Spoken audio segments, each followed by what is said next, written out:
Good morning. My name is Mark Krikorian. I'm Executive Director of the Center for Immigration Studies. Thanks for all of you coming on this rainy morning. The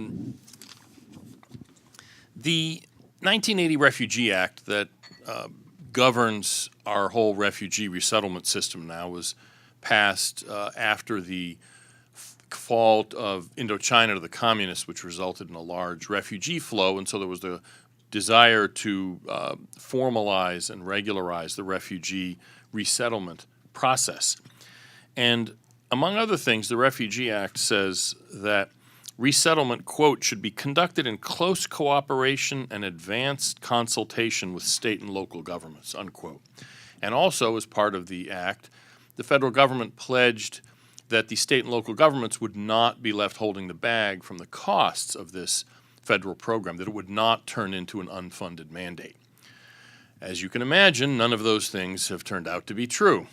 And that's the subject of our discussion today, the state and local impacts and the state and local role in reality and the way it should be in this refugee resettlement process. And I think we have a really outstanding panel here to talk about these issues. Our first speaker is going to be Don Barnett. He's a longtime fellow with the Center for Immigration Studies, has been writing on refugee resettlement and asylum issues for a long time, was initially familiarized with the issue when he was working with the State Department in, among other places, the Soviet Union, back when that existed, and is the author of the report we just released recently, should be in your packets, and is also online at the website cis.org. Entitled, Do States Have a Say in the Refugee Resettlement Program?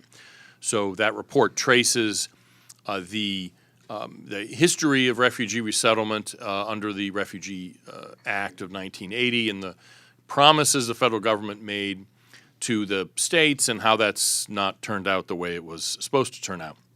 After Don makes his presentation, our next speaker is going to be Richard Thompson. He's president of the Thomas More Law Center, which is a public interest law firm in Ann Arbor that takes cases, that are sort of, nonprofit, non-commercial kind of cases that are important in a political sense. And what he's going to be speaking about is one of the cases that his center has taken on, which is suing on behalf of Tennessee and the state of Tennessee, precisely because of the federal government's welshing on its commitments, specifically, and he'll go into detail on it, specifically that the way the refugee resettlement program is being run is in violation of the 10th Amendment of the Constitution, where the federal government is, as they put it, commandeering the resources of the states and localities for its own purposes. So Dick will talk some about that and actually has some news, I think, from yesterday on the progress of that case.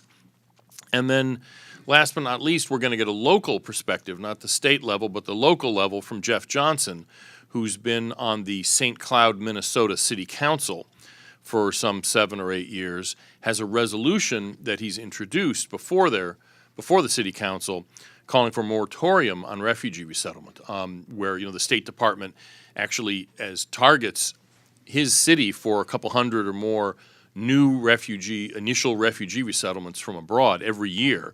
And so calling for a moratorium on that until they can get clear what the cost effects are. And so he'll be talking some about his experience in Minnesota.